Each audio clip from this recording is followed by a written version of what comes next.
கண்ணன் கடனினை நண்ணும் மணமுடையீர் எண்ணுந் திருநாமம் தெண்ணன் நாரணமே. நம்மாழ்வாருடைய ரொம்ப சுருக்கமான அழகான பாடல் இது.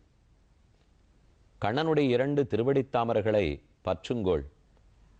அந்த திருவடிகள் சம்சாரம் என்னும் பெருங்கடலிலிருந்து நம்மை கடைத்தேற்றிவிடும். கண்ணனே நாராயணன், நாராயணனே கண்ணன்.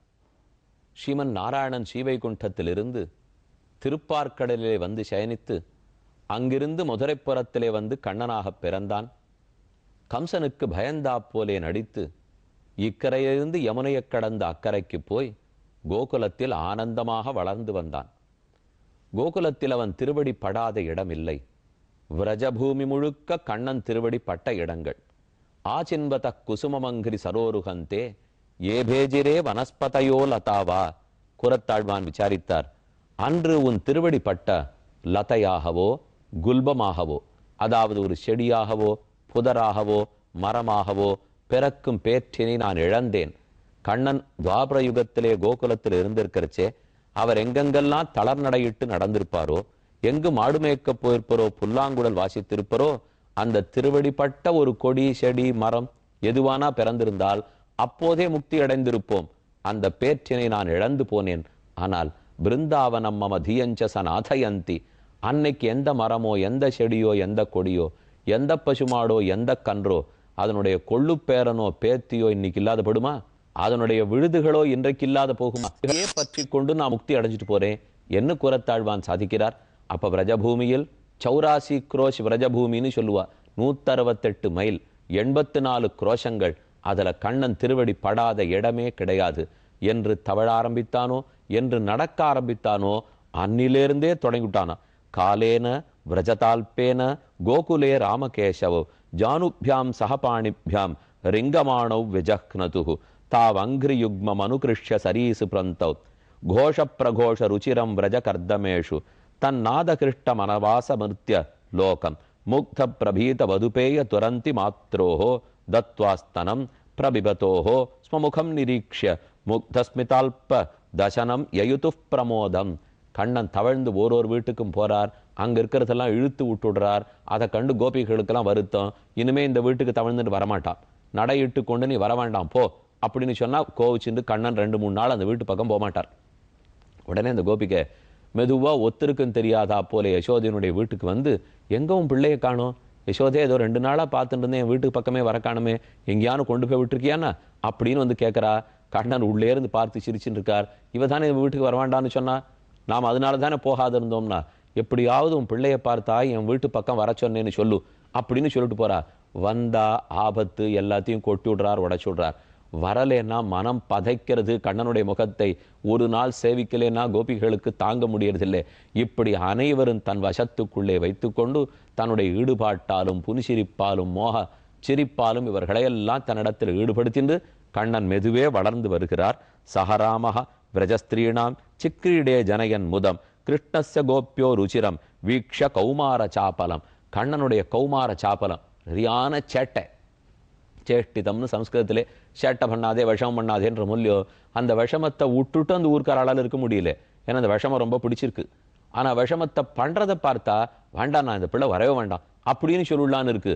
அப்ப விடுறதா பத்திரதான்னு 2ம் தெரியாமல் ஊர் மக்கள் இருக்க, கிருஷ்ணஸ்ய கோப்யா ஸ்ருண்வத்யாக கில தன் மாதுரிதி ஹோச்சுகு சமாகதாக வத்சான் முஞ்சன் क्वचि दसमये क्रोश संजातः सह स्तेयं स्वाद्यत्यथ दधिपयः कल्पितेः स्तेययोगैः वत्सान् मुञ्चन्.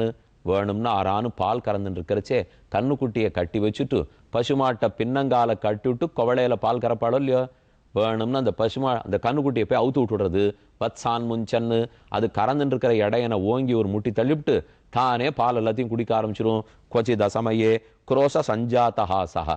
கோவளையோட தடால்னு பால்காரன் கீழே விடுறானா, உடனே பசுமாடு தாய் பசுவுக்கு ரொம்ப ஆசை. என்ன தன்னுடைய கண்ணுக்குட்டி வந்துருச்சு, அதுக்கு பால் கொடுக்க போறேன். இவன் ஆறு ஓங்கி பின்னங்காலால் தள்ளி விட்டுடுறது. அவன் கீழே விழுந்ததை பார்த்து ஓன்னு விழுந்து விழுந்து கண்ணன் சிரிப்பார். குரோச சஞ்சாத்தஹா சஹா ஸ்தேயம் ஸ்வாத்யத்தத ததிபய கல்பிதைஹி ஸ்தேய யோகைஹி. இன்னொரு சமயத்துல பசுமாட்டு மடியை பிடிச்சு பாலை கறக்க ஆரம்பிக்கிறச்சே வேணும்னு தள்ளி விட்டுட்டு தானே வாயை அது கீழே வச்சுட்டு மொத்த பாலையும் பச்சை பாலாவே சாப்பிட்டுட்டு போடுவார். கண்ணனுக்கு பாலை காய்ச்சினா பிடிக்காது. அது எதுக்காக மோராக்கணும் தயிராக்கணும்? இதெல்லாம் பால் இருக்கு, மாடு கொடுக்கறது, அப்படியே சாப்பிட்டு போக வேண்டியதானே, இதற்காக நாம போய் பாலை மாத்தணுமா? அப்படியே சாப்பிட்டுட்டு போயிடுறார். மற்ற பசங்கள்லாம் சாப்பிட சொல்றார். மர்கான் போக்ஷன் விபஜதி சச்சேன்னாத்தி பாண்டம் பினக்தி. மர்கான் போக்ஷன் அந்தந்த பாத்திரத்தில் வச்சிருக்கிற வெண்ணெய் வாங்கி சாப்பிட்றார். சாப்பிட்டுட்டு பண்டத்தை கண்டா பிடிக்க மாட்டேங்குது. பாண்டம் மண்பானையில் வச்சிருக்காளா, மண்பானைக்குள்ள இருக்கிற வெண்ணெய் எல்லாத்தையும் சாப்பிட்டுடுறாரா. சாப்பிட்டுட்டு காலிப்பானையை பார்த்துட்டு கோவம் வருமா, யார் இந்த பானையை காலியா வச்சதுன்னுட்டு. இவர் தான் அதில் இருக்கிற வெண்ணெய் எல்லாத்தையும் எடுத்து சாப்பிட்டுட்டு காலி பண்ணியிருக்கார். நாம சாப்பிட்டு முடிச்சா பாத்திரம் காலியாக தான் இருக்கும். அதை கண்டு கோபம் வந்துருத்தான். நான் சாப்பிட ஒத்துரு இந்த வெண்ணெயை நிரப்பவே மாட்டேங்கிறாளே அப்படின்னு கோபம் ஓங்கி அதை போட்டு கீழே போட்டு உடைப்பார். அது சுக்கலா உடஞ்சி தடால்னு சத்தம் கேட்குமா. வெண்ணெய் விழுங்கி வெறுங்கலத்தை வெற்பட இட்டு அதன் ஓசை கேட்டு கண்ணபிரான் கற்ற கல்வி.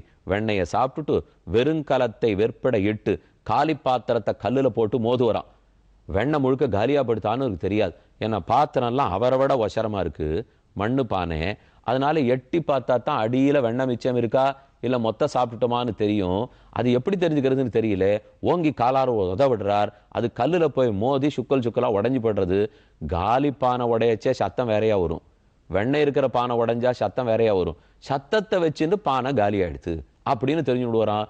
இந்த அளவுக்கா ஒரு பித்தனா பகவான்? பித்தன் அடியார்கள் பேர்ல பித்தன் அவ்வளவே. கோகுல ஸ்திரீகள் பேரிலே பித்து பிடித்தவன். மர்கான் போக்ஷன் விபஜதி சச்சேன்னாத்தி பாண்டம் பினத்தி. கண்ணெனவா ஓலை கட்டி சட்டென்று ஏதானு தீபாவளி மாதிரி பண்டிகை வந்ததுன்னு வச்சுங்கோ, கண்ணுக்குட்டியை பிடிச்சு அதனுடைய வால்ல நன்னா பட்டாசு கட்டி விட்டுடுவார். கண்ணிலவா ஓலை கட்டி அது இவர்கிட்ட பட்டாசை கட்டின்னு வேகமா ஓடுறதா? ஓடின வேகத்துல பட்டாசு வெடிக்குமா? வெடிச்ச வேகத்துல இன்னும் வேகமா ஓடுமா? அது ஊர் முழுக்க சுத்தி வருது. அதை ரொம்ப ஆச்சரியமா பார்த்து சிரிக்கிறார். அது கண்ணனுக்கு ரொம்ப வேண்டிய கண்ணுக்குட்டி. அதை ஒண்ணு சமமே இல்லை. கண்ணுக்குட்டி ரொம்ப ஆனந்தமா சுத்தின்னு இருக்கு. அது நம்ம கண்ணன் பார்த்து நம்மோட விளையாடின்னு இருக்கான்னு ஓடித்தான் போயிட்டு வருது. வெண்ணெய் விழுங்கினார் வெறுங்கலத்தை வெற்பட இட்டார் அதை ஓசகேட்டு ஹக்குங் கண்ணபிரான் கற்ற கல்வி. ஆழ்வார் சாதித்தார். யசோதை கண்ணனை குளிக்கிறதுக்காக கூப்பிடுறா. என்னமோ தெரியல, இந்த பிள்ளைக்கு குளிக்கிறதுக்கே பிடிக்காது. வெண்ணெய் அளைந்த குணுங்குன் விளையாடு புழுதியும் கொண்டு திண்ணனை இவ்விரா உன்னை தேய்த்து கிடக்க நான் உட்டேன். எண்ணெய் குளிப்பழங்கொண்டு இங்கு எத்தனை போதும் இருந்தேன். நன்னலறிய பிரானே நாரணா நீராடவாராய். வெண்ணெய் அளைந்த குணுங்கும் விளையாடு புழுதியும் கொண்டு இவ்விரா உன்னை தேய்த்து கிடக்க நான் ஒட்டேன்.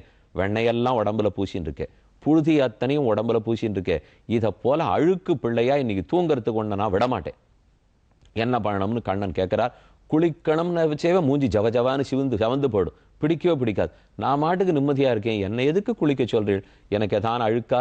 கர்மம்ங்கிற அழுக்கா, பாபம்ங்கிற அழுக்கா, சம்சாரம்ங்கிற அழுக்கா, காமக்ரோதம் அழுக்கா, அகங்காரம் மமகாரம் அழுக்கா? ஓர் அழுக்கு நமக்கு இல்லை, அதனால் நமக்கு குளியலே தேவையில்லை.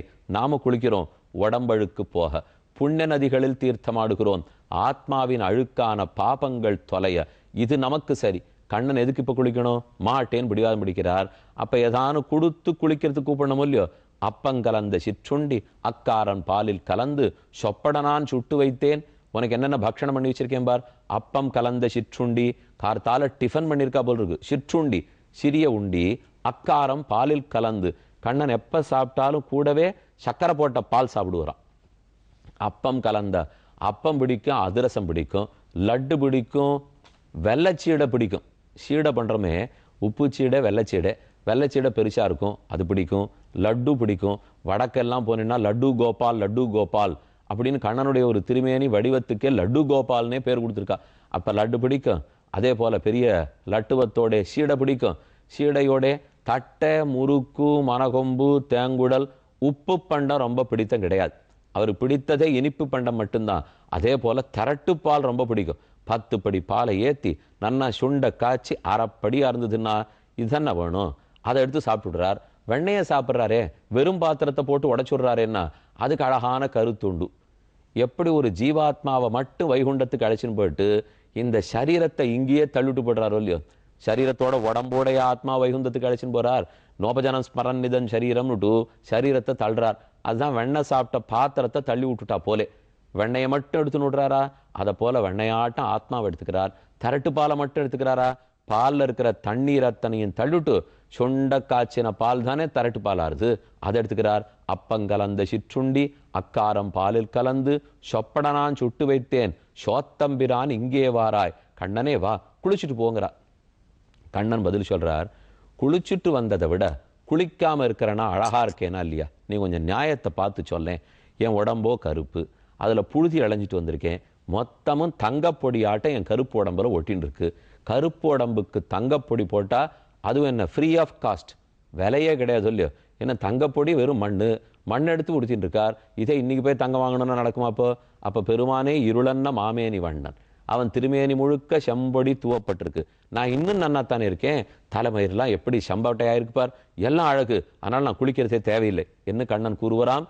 அப்போ யசோதை பதில் தெரிவிக்கிறா, வாஸ்தவம் நன்னாத்தான் இருக்கு, நீ குளிச்சதை விட குளிக்காது இன்னும் நன்னாத்தான் இருக்கு. ஆனால் எனக்கு என்ன கவலை தெரியுமோ, ஆறானு நீ குளிக்காத பார்த்தா ஆகிலும் கண்டால் பழிப்பர் நாணத்தனையும் இல்லாதாய் நப்பின்ன காணில் சிரிக்கும் ஊர்க்காரா சும்மா இருப்பாளா? குளிக்காத பிள்ளையை வளர்க்கறா பார், இவர் அம்மாவா அப்படின்னு என்னை பற்றி வெய்வா, அதுக்காகவானு வா, நாளைக்கு ஒன்று நப்பின்னையோட கல்யாணம் பண்ணி வைப்பேன். வர்ற நாட்டு பெண்ணு மருமகள் என்ன தெரியுமோ சொல்லுவோ, என்ன பிள்ளை வளர்த்துருக்கா இந்த மாமியார், குளிக்க கூட பிள்ளைக்கு ஒழுங்கா கற்றுக் கொடுக்கல, இதை கூட நான் தான் கற்றுக் கொடுக்கணுமா அப்படின்னு வர்றவ என்னை பற்றி நினச்சிப்போ. இதெல்லாம் எனக்கு வேண்டாம், இந்த அவப்பெயர் வேண்டாத இருக்கணும்னா நீ குளிக்க வரணும் என்று கண்ணனை கூப்பிடுகிறாள். திரவியாலாபே சகிருஹ குபிதா யாத்யுபக்ரோஷ்ய தோகான் ஹஸ்தாகிராஹ்யே ரச்சகிதி விதிம் பீட்டகோலூகதாத்யே சித்ரம் ஹ்யந்தர் நிதி வயுனஹ சிக்ய பாண்டேஷு தத்வத் துவந்தாகாரே கிருதமணிகணம் ஸ்வாங்கம் அர்த்த பிரதீபம் காலே கோப்யோ யர்ஹி கிரககிருத்தியேஷு சுவ்யக்ர சித்தாக. இனி கண்ணன் சரி நாம் குளிக்கணும்னு இவள் ரொம்ப பிடிவாதம் பிடிக்கிறா. ஏதோ ஒரு நாள் குளிப்பார். எத்தனை நாளைக்கு ஒரு தரம் குளிப்பார்? கோகுலத்தில் இருக்கிற பெண்களோ ஆண்களோ எல்லாரும் கார்த்திகைக்கு கார்த்திகை நாள் உடம்பிருக்க தலை குளிப்பர், தலையிருக்க உடம்பு குளிப்பர். ஒரு நாள் கார்த்திகை மாதத்துக்கு கார்த்திகை என்னைக்கு வரும், வருஷத்துக்கு ஒரு தரம்னு வச்சுங்கோ, மாதத்துக்கு ஒரு தரம் கார்த்திகை நட்சத்திரம்னு வச்சுங்கோ, அன்னைக்கு என்னைக்கோ ஒரு நாள் தான் வாழலாம் குளிப்பாளாம். குளிக்கிறச்சேவன் தலையை விட்டுட்டு உடம்பை மட்டும் குளிப்பா, இல்லை உடம்பை விட்டுட்டு தலையை மட்டும் குளிப்பா. இதெல்லாம் மற்ற பேர். இவன் ஆனாயர் தலைவன், அந்த மொத்த பேருக்கு இவர் தலைவரோ இல்லையோ, அன்னைக்கு இவர் குளிக்கவே மாட்டார். மற்ற பேரான அன்னைக்கே ஒரு நாள் தலையை விட்டுட்டு உடம்பை குளிச்சா, உடம்பை விட்டுட்டு தலையை குளிச்சா, இவர் அன்னைக்கும் குளிக்க மாட்டார். குளிக்காமல் இருந்துள்ளாமான்னா எப்பவுமே அபிஷேக பிரிய சிவா அலங்கார பிரியோ விஷ்ணு. அபிஷேகம் பண்ணிகிட்டே இருக்கிறதுலே திருமஞ்சனத்தில் தான் சிவனு பெருமானுக்கு ஆசை. அதனால தான் எங்கே சிவன் கோவிலுக்கு போனாலும் அங்கே அபிஷேகம் அடிக்கடி நடந்துகிட்டே இருக்கும். அவருக்கே சந்தேகம், நமக்கு அடிக்கடி அபிஷேகம் பண்ணுவாளோ மாட்டாளோன்ட்டு தலையிலேயே கங்கையை வச்சுனுட்டார். அதனால தான் கங்காதரன் ஜடாதரன், எப்பவும் தலையிலேருந்து கங்கை அபிஷேகம் பண்ணிகிட்டே இருக்குமோ இல்லையோ. அப்போ சிவன் அபிஷேக பிரியன், ஆனால் விஷ்ணு இருக்காரே அலங்கார பிரியன். அவருக்கு குளிக்கிறது முக்கியமே இல்லை, நன்னா ஆடை சாத்தின்னுடுவார், நெத்திக்கட்டு விடுவார், புஷ்பம் சாத்தின்னு விடுவார், ஆபரணம்லாம் சாத்தின்னு விடுவார், ஜம்முன்னு வந்துடுவார். வைஷ்ணவாள் அப்படித்தான் போடுறது. ஏன்னா குளிக்கிறத காட்டிலும் அவளுக்கு அலங்காரம், நன்னா பட்டு வேஷ்டி கட்டிவிடுவா, கரை வேஷ்டி கட்டிவிடுவா, மேலே சால்வை போத்தினுடுவா, தகுடியெல்லாம் போத்தினுடுவா, 12 திருமண் துளசி மணிமாலை நெத்தி கட்டுண்டு அழகா அப்படி குடுமையோட சிக்கையோட கோஷ்டிக்கு வந்துட்டாள். வேதபாராயண கோஷ்டியோ திவ்ய பிரபந்த கோஷ்டியோ படபடபடான்னு வந்துடுவா. நாள் முழுக்க கோவில் கைங்கரியத்தில் இருப்பா. அவ்வளவு தூரம் குளிக்கிறதுக்கு முக்கியத்துவம் தரமாட்டா. ஆனால் அலங்காரம் நன்னா பண்ணு வந்துடுவா. கேட்டால் என்ன தெரியும் சொல்லுவா, சிவன் பெருமான் அவருக்கு எப்பவும் செய்வாளுக்கு குளிக்கிறதுல ஆசை, எங்கள் விஷ்ணு பெருமாள் தலைவர் அவருக்கு அலங்காரத்தில் ஆசை, எங்களுக்கும் அலங்காரத்தில் ஆசை. அதுக்குன்னு இந்த கதையை நான் சொன்னேன்னுட்டு குளிக்காத இருக்கிறதுக்கு இவர் கதை சொன்னாரும் தயவுசெய்து யாரும் நினச்சிட வேண்டாம். அவசியம் குளிக்க வேண்டியதான். பூப்புனை கண்ணி புனிதனோடு காப்பு நான் கட்ட கனாக்கண்டேன் தோழி நான் பாசம். ஆண்டாளை கல்யாணம் பண்ணிக்கிறதுக்காக கண்ணன் வரார். பெரியாழ்வார் தன்னுடைய பெண்ணை கண்ணனுக்கு கல்யாணம் பண்ணி கொடுக்கிறார்.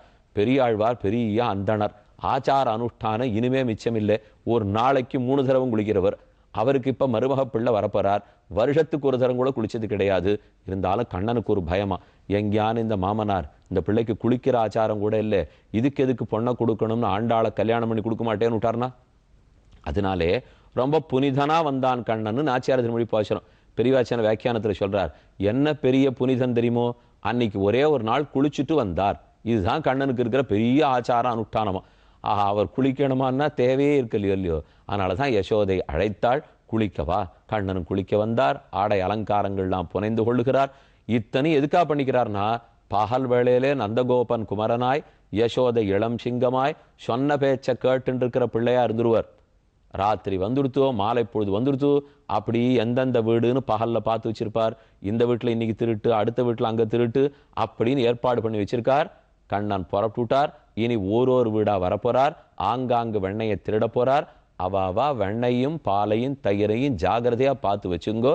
கண்ணன் எப்படி அதையும் தாண்டி திருடுறாருன்னு பார்ப்போம்.